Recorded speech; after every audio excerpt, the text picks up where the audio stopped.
الحمد لله نحمده ونستعينه ونستغفره ونؤمن به ونتوكل عليه ونعوذ بالله من شرور أنفسنا ومن سيئات أعمالنا من يهده الله فلا مضل له ومن يضلل فلا هادي له ونشهد أن لا إله إلا الله وحده لا شريك له ونشهد أن سيدنا ومولانا محمدا عبده ورسوله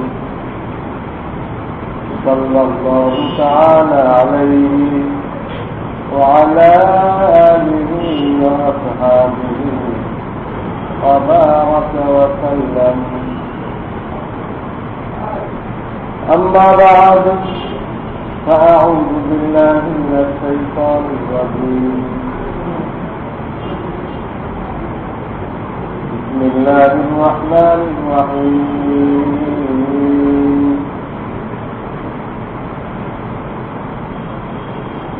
يا أيها الذين آمنوا هل أدلكم على تجارة تنجيكم من عذاب أليم تؤمنون بالله ورسوله وتجاهدون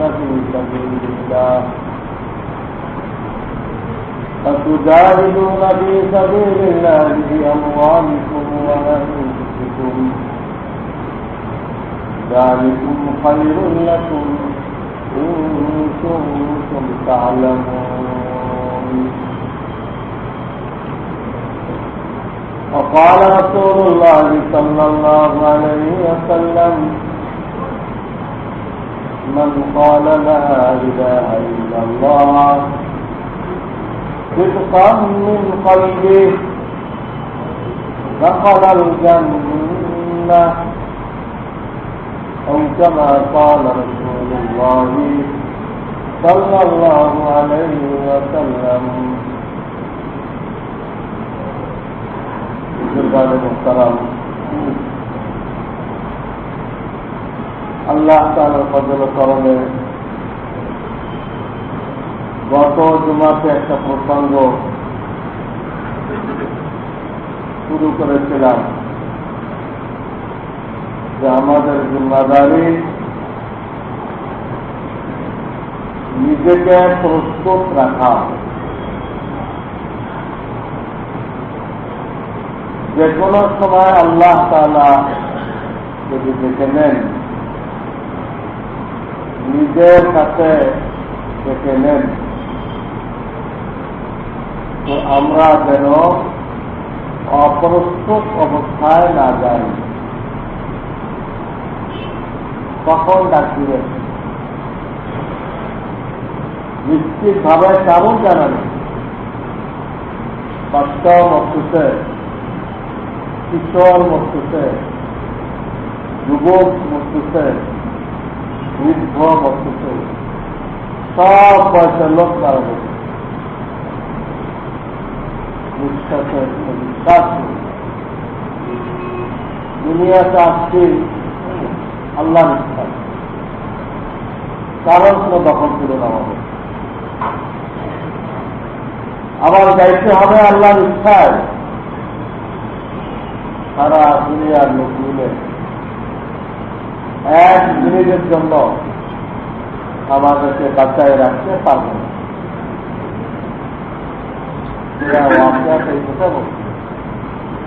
তোমরা যে আল্লাহকে অস্বীকার,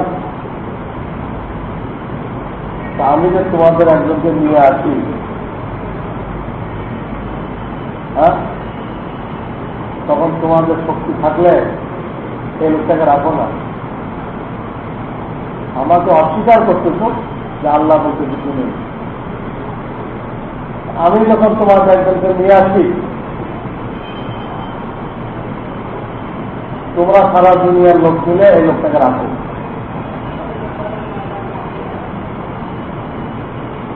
অবশ্যই পারবে না। যখন পারবে না তো তোমাদের উচিত আমি মাওলাকে বিশ্বাস করো, আমার পুত্রকে বিশ্বাস করো, অস্বীকার না। তারা আপনি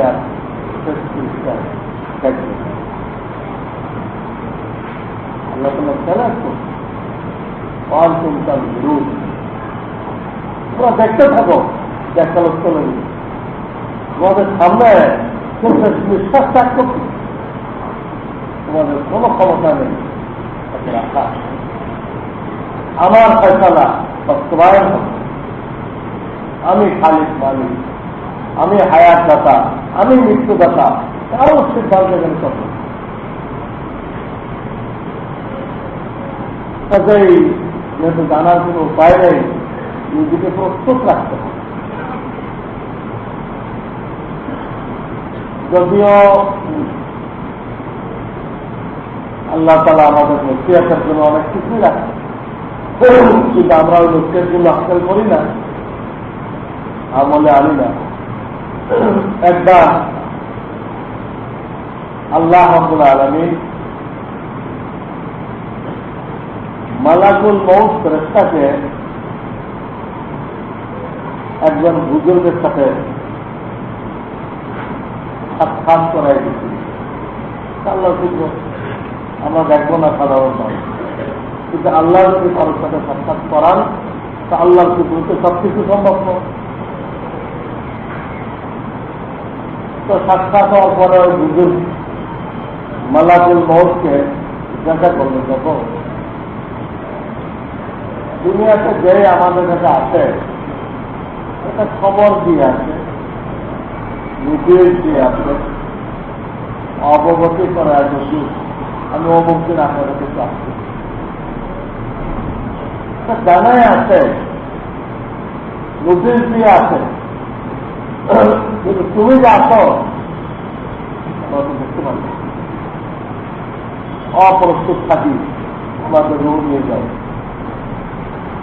ওই বুজুর্গ মালাকুল মউতের কাছে এই কথাটা পেশ করলো। মালাকুল মউত জবাব দিল, হুজুর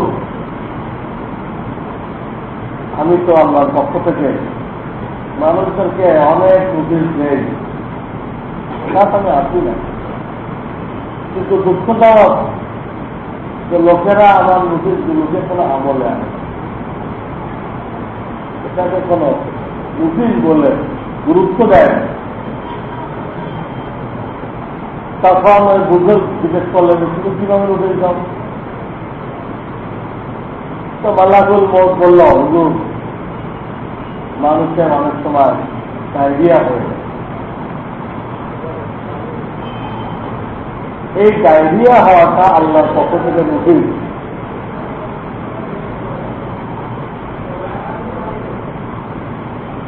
এটা আল্লাহর পক্ষ থেকে নোটিশ যে আল্লাহ তাআলা যে কোনো সময় তোমাকে নিয়ে যেতে পারে। বিচারবার যখন হয় তার শক্তি শেষ হয়ে যায়, চলতে গেলে তুই হাঁটুতে বাড়ি লাগতে থাকে, সে নিজেই তার হায়াত সম্পর্কে নৈরাশ হয়ে যায় যে আমি আসছি। উনি বললেন সেটা উচিত, তোমাকে এখনো নেওয়া হতে পারে, তার কিছুদিন পরেও নেওয়া হতে পারে, তুমি প্রস্তুতি নিয়ে রাখো। বন্ধু মালাকুল মউত তিনি আরো বললেন যে একটা মানুষ যখন নানা হয়ে যায়, খবর আছে যে আপনার নাতি হয়েছে, আপনি নানা হয়ে গেছেন, আপনি দাদা হয়ে গেছেন, এটাও নতুন।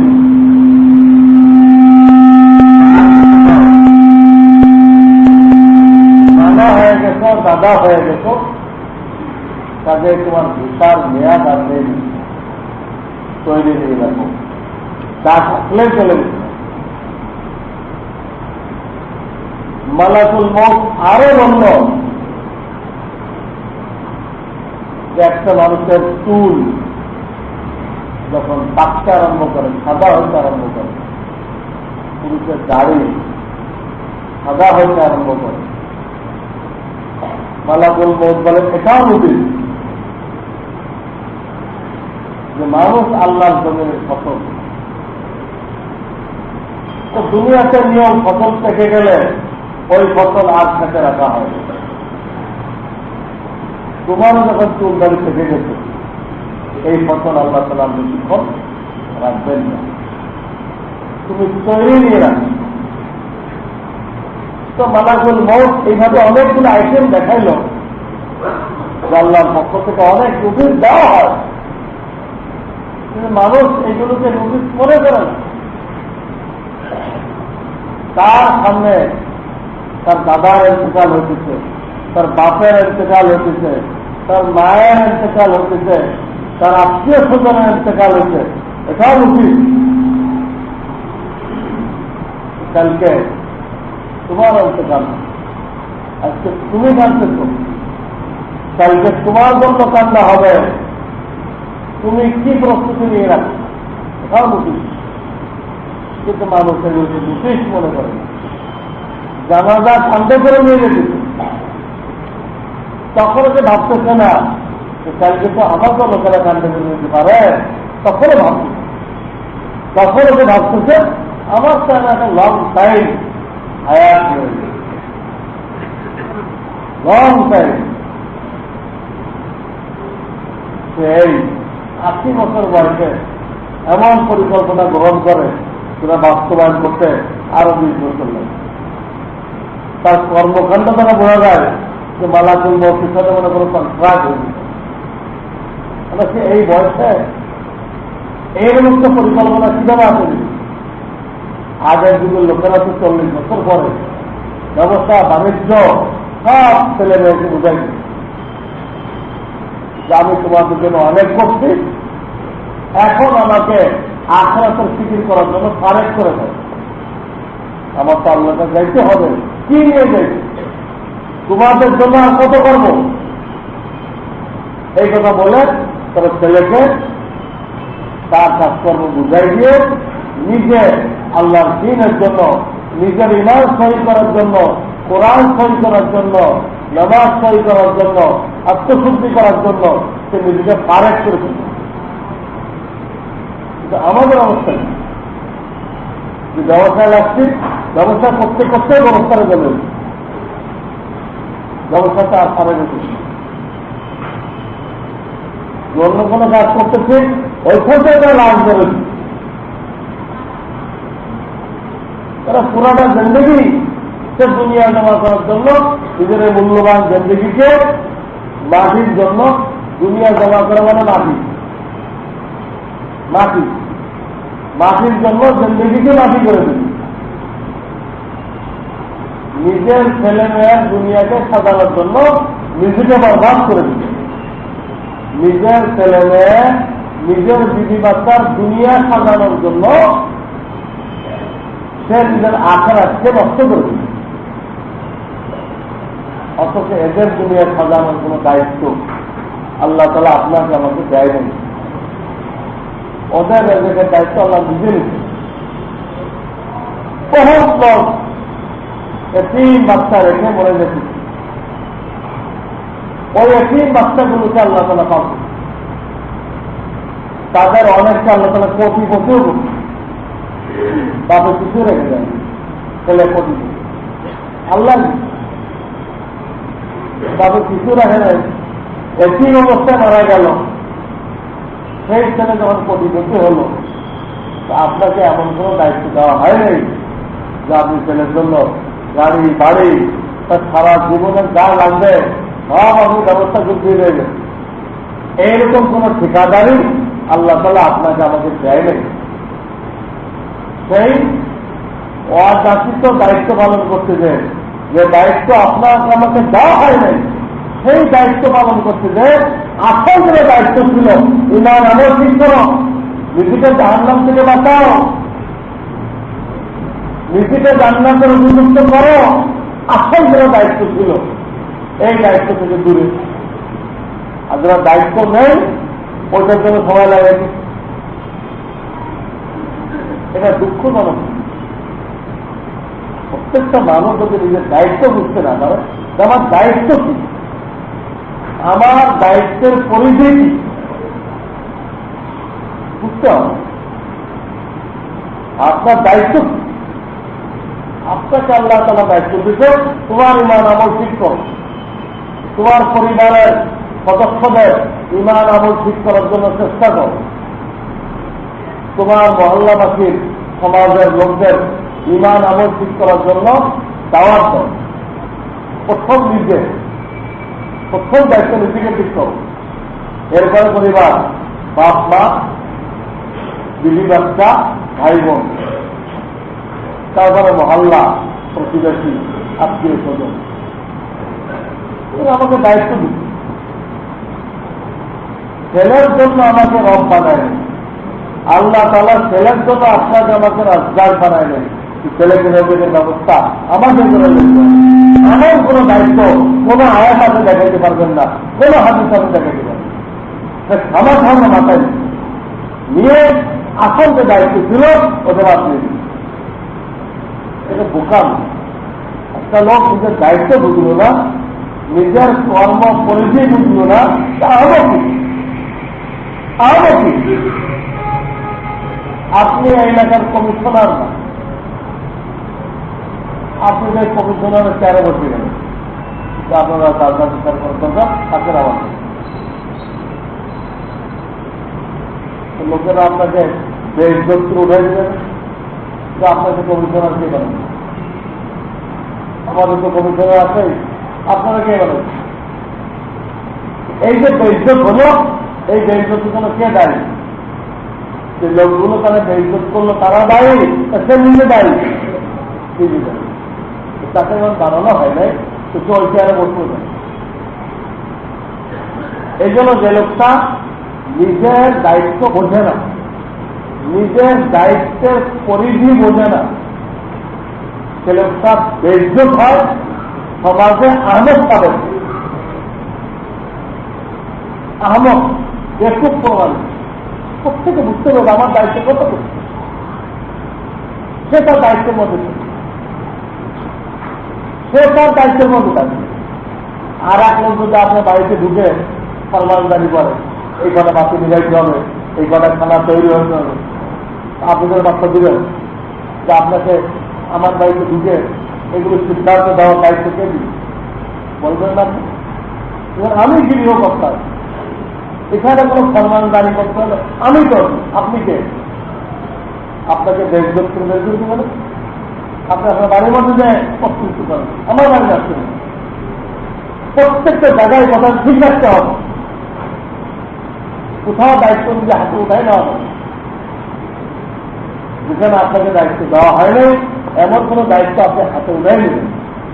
এটা নিজেকে বেকুব বানানো, নির্বোধ বানানো এবং নিজেকে বেইজ্জত করা, এখনো কমন সেন্স থাকতে হবে। তো আল্লাহ তাআলা আপনাকে আমাকে দায়িত্ব দিচ্ছে, তোমার ঈমান আমল ঠিক করো। আপনাকে আমাকে দায়িত্ব দেয় নাই যে তুমি তোমার ছেলে মেয়েদের রিজিকের ব্যবস্থা করে তারপর বলবা, তার আগে বললে তোমাকে বদলে দিব, এমন কোন হাদিস আছে? তো ওইটা কান্দে হচ্ছে কেন? আমরা নিজের ঈমান আমল কেন করতেছি? এটাই গত দোয়া করতেছিলাম, তৈয়ার রাখতে হবে। এখন তা থাকলে আমি যেন তৈয়ার থাকি। আমি বলেও দিচ্ছিলাম তৈয়ার থাকার পদ্ধতি কি? আল্লাহর সাথে কোনো লেনদেন থাকলে ক্লিয়ার করতে, বান্দার সাথে কোনো লেনদেন থাকলে ক্লিয়ার করতে। আল্লাহর সাথে লেনদেন কি? আপনার উমরি টাকা নামাজ পড়তে হবে, খাতায় লিখে রাখতে হবে যে এই পরিমাণ পড়া হয় নাই, আমি চলে গেলে আমার সম্পদ থেকে তোমরা ফিরিয়ে দিয়ে দিই। রোজা হয়ে গেছে, এত বছরের যাকাত অনাদায় রয়ে গেছে, হজ খরচ ছিল, হজ করা হয় নাই, এগুলো বলে দিতে হবে। হয় বুঝে আদায় করে যেতে হবে, আর আদায় করার সুযোগ না পাইলে বলে দিতে হবে। এটা আল্লাহর সাথে লেনদেন ক্লিয়ার করার তরিকা। বান্দার সাথে কোনো লেনদেন থাকলে এটাও ক্লিয়ার করবে।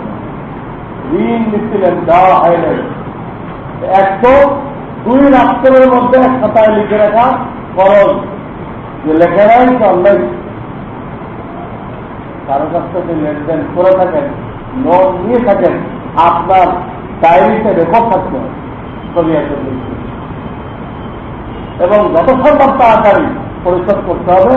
টাল বাহানা করানো যায়, শুধু টাকা পয়সা না, কারণ আর্থিক ক্ষতি করা হয়েছে, তার দোকানে চাকরি করছে, কিছু টাকা নিজে কাজে লাগাই, এই লেনদেন সব করতে হবে। এটা জরুরি না যে তার কাছে আপনি বললেন যে চাকরি করার সময় 10,000 টাকা আমি দিচ্ছিলাম, জরুরি না। কিন্তু যে কোনো ভাবে 10,000 টাকা ওই লোক বেঁচে থাকলে তাকে দিতে হবে, তাকে হাদিয়ার নাম করে দেন। আল্লাহ তাআলা মানুষের মান ইজ্জত হেফাজত করার ব্যবস্থা করছে। এটা বলার জরুরি করে নাই আপনার দোকান থেকে মারছিলাম আমি ওই টাকা দরকার নেই, আপনি হাদিয়া বলে দিয়েছেন যে আপনার সাথে মহাব্বত, আপনার এখানে অনেকদিন ছিলাম, তাই আমি হাদিয়া দিলাম। প্রত্যেক যে কোনো ভাবে হয়ে গেল। ওই লোক নেই, তার ওয়ারেন্স আছে, তাদেরকে দাও হাদিয়া দাও, হাদিয়া বলে দিয়ে। হযরত থানভী রহমাতুল্লাহ লিখছেন, যে কেউ না জানার কারণে বিনা টিকিটে রেলগাড়ি ভ্রমণ করছে, সরকারের হক নষ্ট করছে, হাসরের ময়দানে জবাবদিহি করতে হবে। এখন থেকে নাচতে হলে কি করতে হবে, সে টিকিট কাউন্টার থেকে অত টাকার টিকিট কিনবে, কিনে ওই টিকিট গুলো ফিরে ফেলবে। তাহলে বিগত জমানায় সেটা সরকারকে ক্ষতিগ্রস্ত করছিল, ওইটা কাফারা হয়ে গেছে, কাফারা হয়ে গেছে। এইভাবে আপনি একজনকে বিপদ করে তার মান ইজ্জত নষ্ট করছেন, আপনি তার সুনাম করে তার জন্য আল্লাহর কাছে ইস্তেগফার করে তার হক আদায় করবেন। তাকে ডেকে বলেন, ভাই আপনার অনেক হক আমি নষ্ট করে দিই, আপনি আল্লাহর রাস্তা আমাকে মাফ করে দেন।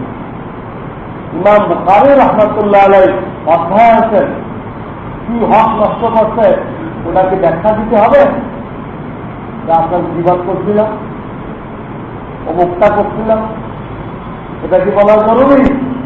উনি বলেন জরুরি না।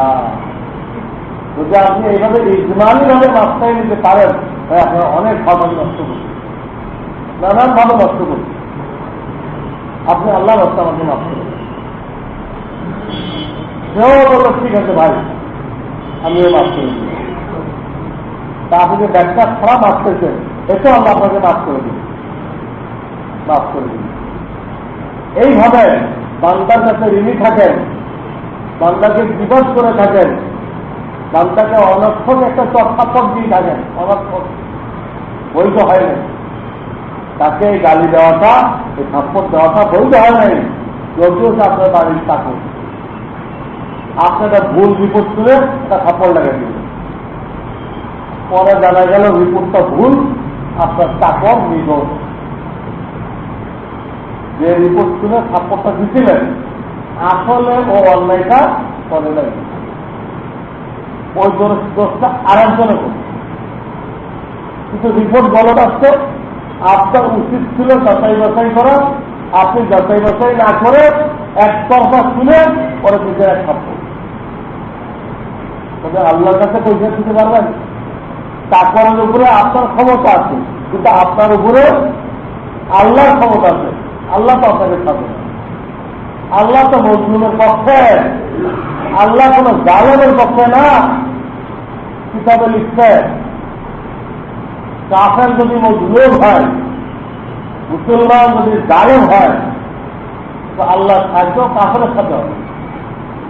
ভালো করে বুঝে রাখবেন, আল্লাহর সাথে কারো আত্মীয়তা নেই, কারোর সাথে আল্লাহর কোনো আত্মীয়তা নেই। মুসলমান যদি ইমান আমল ঠিক করে আল্লাহ সাহায্য করে।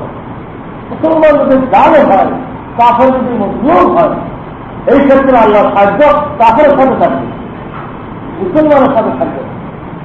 এই কারণে মুসলমানরা যখন ওই চল্লিশ খানের গুরু পরিবারে জুলুম করছিল, তাদের জমি দখল করে নিচ্ছিল, লম্বা দিচ্ছে, আল্লাহ তাআলা ওই কাফেরদেরকে সাহায্য করছিল। চল্লিশ খানের গ্রুপকে, আল্লাহু খানের গ্রুপকে সাহায্য করছিল, সারা দুনিয়ার মুসলমানদেরকে ধ্বংস করেছে। শেষ পর্যন্ত সিরিয়ার সাথে যুদ্ধ করতে যায়, একটা ইসলামের গ্রুপ পরাজিত হয় এবং পরাজিত হওয়ার পরে তারা মুসলমান হয়। মুসলমান হওয়ার পরে আল্লাহ তাআলা তাদেরকে দিয়ে ইসলামের অনেক কাজ, যে পরিমাণ ক্ষতি করছে আবার সেই পরিমাণ ক্ষতিপূরণ হচ্ছে। কিন্তু কেন কাফেররা মুসলমানদের উপরে জয়লাভ করেছিল? ওইখানে মুসলমানরা জালেম ছিল, এই কাফেররা মজলুম ছিল। এই জন্য খান পাহাড় করে দোয়া করছিল, হে মুসলমানদের খোদা, সে জানে তার খোদা তো ভুয়া। কাফেররা জানে যে তাদের খোদা ভুয়া। কারণ এই জন্য শিক্ষিত হিন্দুরা পূজাতে যায়, শিক্ষিত হিন্দুরা পূজাতে যায়।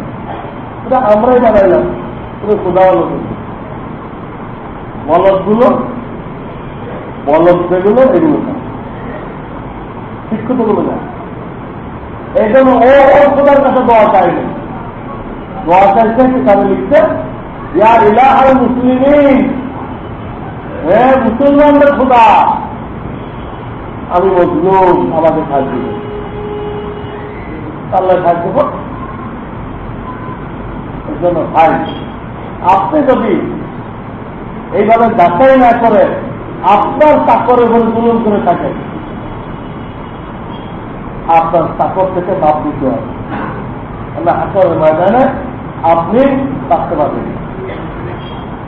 আপনার যে আসামির কাজ করা দাঁড় করুন, হ্যান্ডজব লাগাই দোকানে পাঠাই দেওয়া হবে, বান্দার হক করে।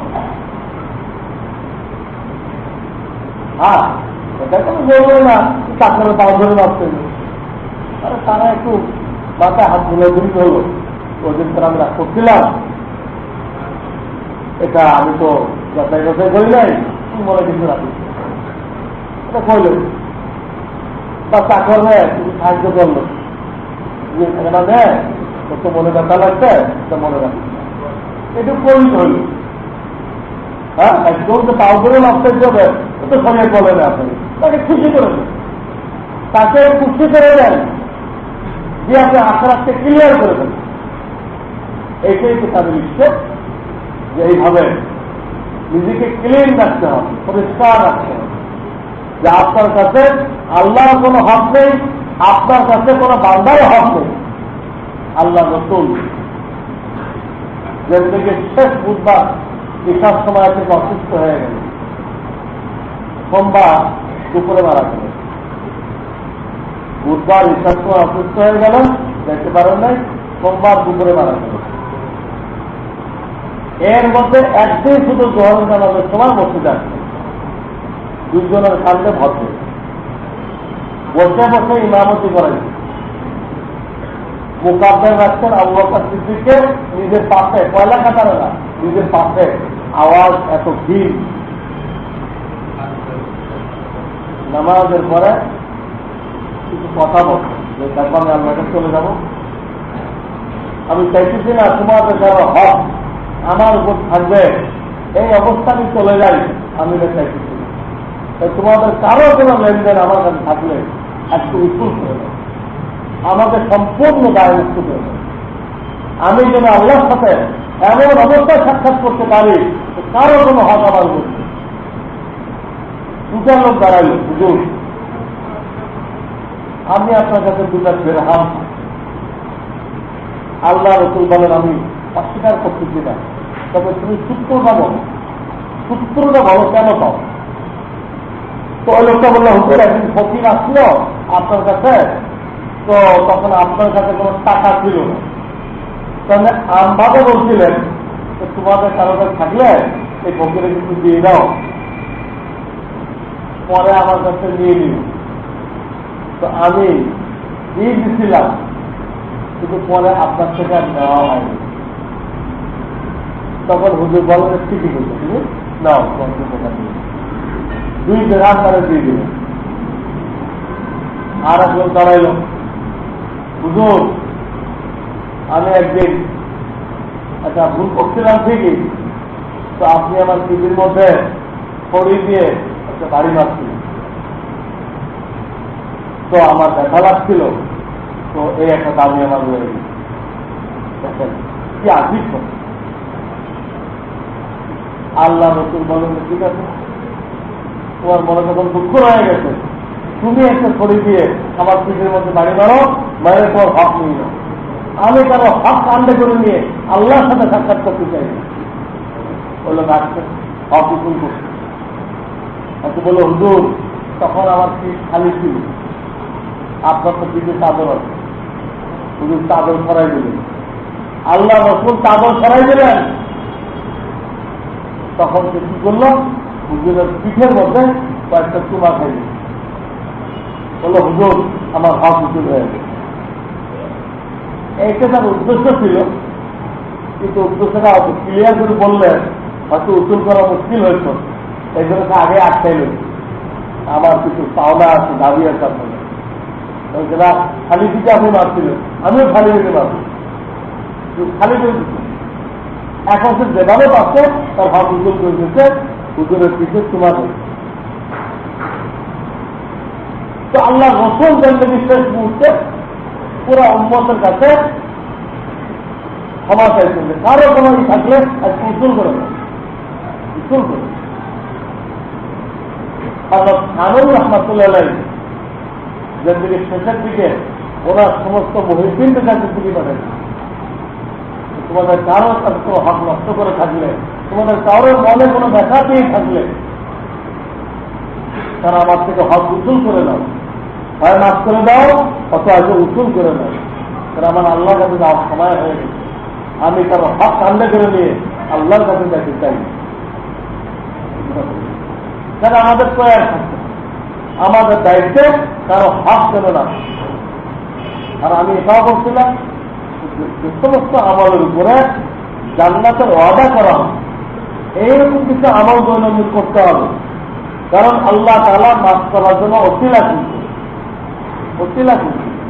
একটা মানুষ পিপাসিত কুকুরকে পানি পান করেছে, পিপাসিত কুকুরকে, বুখারী শরীফের হাদিস, আল্লাহ তাআলা তাকে মাফ করে দিচ্ছেন এবং জান্নাতি করে দিচ্ছেন। আল্লাহর একটা মখলুককে দয়া করা যাবে। আপনার ওসিলায় একটা মানুষ যদি নামাজি হয়ে যায়, ইমানদার হয়ে যায়, তাহলে আপনাকে কত কিছু দিবেন।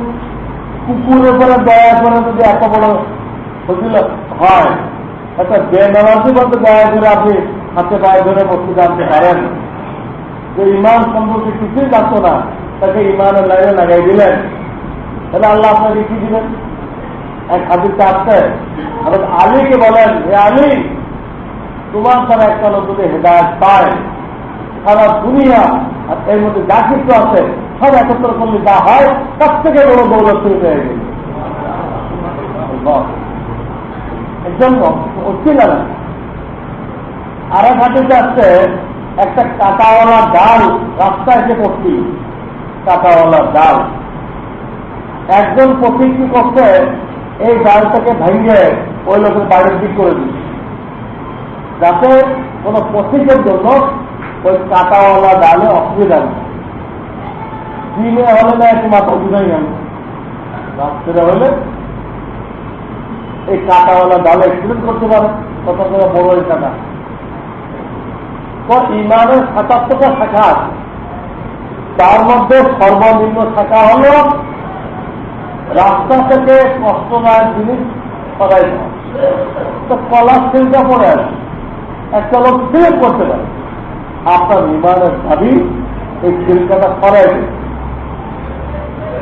একটা অর্ধেক দিক পড়ে আছে, একজন অন্ধকারে পাও দিয়ে পাও হয়ে গেছে, আপনার ইমানের দাবি এটাকে এক সাইড করে এই লোকটা কাঁটাদার ডাল থেকে সরাই দিল, এর অসিলা আল্লাহ তাকে জান্নাত দিয়ে দিল।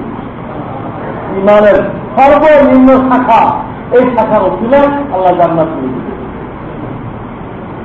এর কিন্তু অসিলা যেমন এক হাদিস আছে, যে ব্যক্তি কালেমার জিকির রাখবে, প্রত্যেকদিন কিছু কিছু কালেমার জিকির অন্তরের উৎসাহ থাকে, এই কালেমার তৈরির অসিলায় আল্লাহ তাকে জান্নাত দান করবে। আমরা রাখতে পারি, এত চলতে চলতে পড়া না, গাড়ির মধ্যে বসে বসে তো পড়া যায়, 100 বার পড়ি লা ইলাহা ইল্লাল্লাহ, লা টান দিলেন, টান না দিলে কিন্তু কুফরি গালা হয়ে যাবে, কিন্তু বলে লা ইলাহা ইল্লাল্লাহ, নাউযুবিল্লাহ, কুফরি গালা, টান দিতে হবে লা ইলাহা ইল্লাল্লাহ, লা ইলাহা ইল্লাল্লাহ, লা ইলাহা ইল্লাল্লাহ।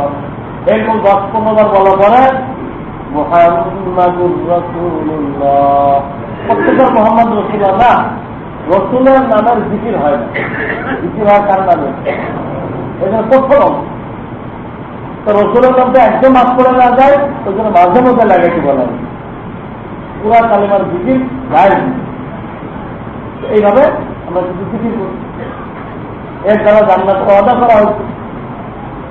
আরো কিছু আমল আছে, প্রত্যেক ফরজ নামাজের পরে, সুন্নত থাকলে সুন্নতের পরে, সুন্নত না থাকলে ফরজ নামাজের পরে, যে ব্যক্তি আয়াতুল কুরসি, একটা আয়াত, রুকু শেষ পর্যন্ত না, কিন্তু একটা আয়াত, ওয়ালা ইয়াউযুহু হিফযুহুমা ওয়া হুয়াল আলিয়্যুল আযীম, একটা আয়াত, এটা প্রত্যেক ফরজ নামাজের পরে পড়বে, তার জন্য হাদিসের জান্নাতের গ্যারান্টি দেওয়া হবে। এই ওসিলাগুলো ধরতে হবে, কোনটা কাজে লাগে আল্লাহ ভালো করে, কোনটা কবুল হয়ে যাবে, কোন একটা ওসিলাকে আল্লাহ পার করবে, এটা একটা ওসিলা। যাবে প্রত্যেক ফরজ নামাজের পরে, সুন্নত থাকলে সুন্নতের পরে, সুন্নত না থাকলে ফরজের পরে একবার আয়াতের মুক্তি পড়েন, মুখস্থ থাকলে মুখস্থ পড়েন, মুখস্থ না থাকলে রসবত দেখে পড়, কাগজে লিখে নেন। ফজরে এবং মাগরিবে যদি 7 বার পড়েন, আল্লাহুম্মা আজিরনি মিনান নার, আল্লাহুম্মা আজিরনি মিনান নার, এর জন্য হাদিসে বলা হয়েছে আল্লাহ তাআলা তার জন্য জাহান্নামকে হারাম করে দিবেন।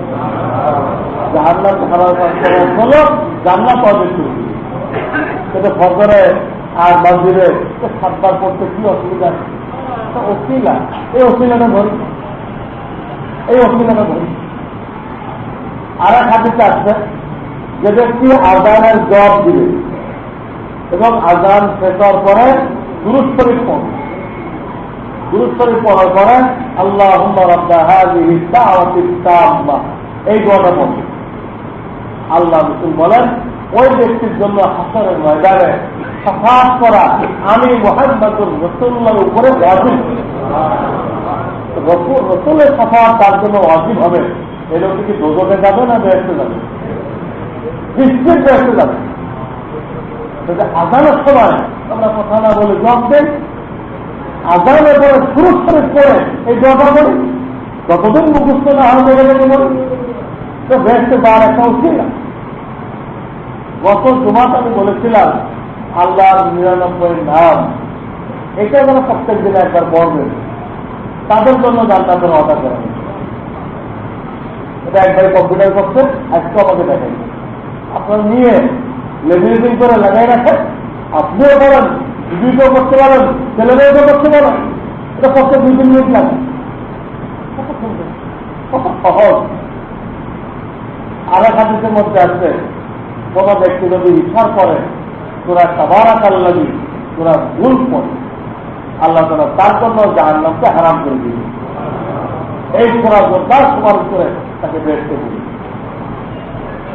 এইভাবে কিছু ইবাদত দেখানো দিতে, এই ইবাদত গুলো করে জান্নাতের ওয়াদা করা হয়েছে। সত্য সত্য আয়াতুল কুরসি সত্য, আল্লাহ আজিবনি মিনান নার সত্য, আজানের জবাব দেওয়া সত্য, কিন্তু জান্নাত ওয়াদা করা। আর এক হাদিসে আছে, যারা দোকানে বেচা কেনার সময় গরিবদেরকে একটু খাতির করবে, গরিব মানুষ সে টাকাটা পরিশোধ করতে পারতেছে, হয়তো টাইম বাড়াই দিল, তার বেশি গরিব দেখে তারা একজন কি করলো, মাফ করে দিল। কোন গরিব তাকে টাইম বাড়াই দিল, অথবা তাকে গরিব অবস্থা থেকে একদম কি করলো, তার ঋণটাকে মাফ করে দিল, যা করে দেওয়া হবে। আছে আল্লাহ তাআলা এই লোকটাকে মাফ করে দিল। মানুষ হয়ে তোর অনেক প্রয়োজন থাকা সত্ত্বেও আমার একটা গরিব বান্দাকে তুই মাফ করে দিচ্ছি, তাহলে আমার মেহরবানি কোথায় গেল, আমি তোকে মাফ করে দিলাম। যাতে আল্লাহ তাদেরকে দোকান দিতেন, দোকানদারি, তারা এই সুযোগটা দিতে পারে। বরং কিছু জিন্দিগিতে ঘটনা পাওয়া যায়, কিছু আল্লাহর বান্দা তার দোকানদারির কোনো ইচ্ছা নেই, কিন্তু দোকানে দিচ্ছে কি জন্য, কোনো একটা গরিব মানুষ পাইলে যদি সে এরকম বিপদগ্রস্ত হয় তাকে মাফ করে দিবে, এই উদ্দেশ্যে দোকান দিচ্ছে। আচ্ছা, আর একটা দিকে আসছে, যদি কোনো দোকানদার বিক্রিত মাল ফেরত দেয়, বিক্রিত মাল কি করে, ফেরত দেয়, সাধারণত দোকানদার দেয় না। তো হাদিসে পাকের মধ্যে ওয়াদা করা হয়েছে, আল্লাহ তাআলা হাসরের ময়দানে তার গুনাহগুলোকে ফেরত দিয়ে নেবে, মানে সব গুনাহ মাফ করে দিবে। কাজেই আপনারা মেমোতে লিখবেন না যে বিক্রিত মাল ফেরত দেওয়া হয় না, আপনারা লিখবেন যে এই দোকানে বিক্রিত মাল ফেরত দেওয়া হয়।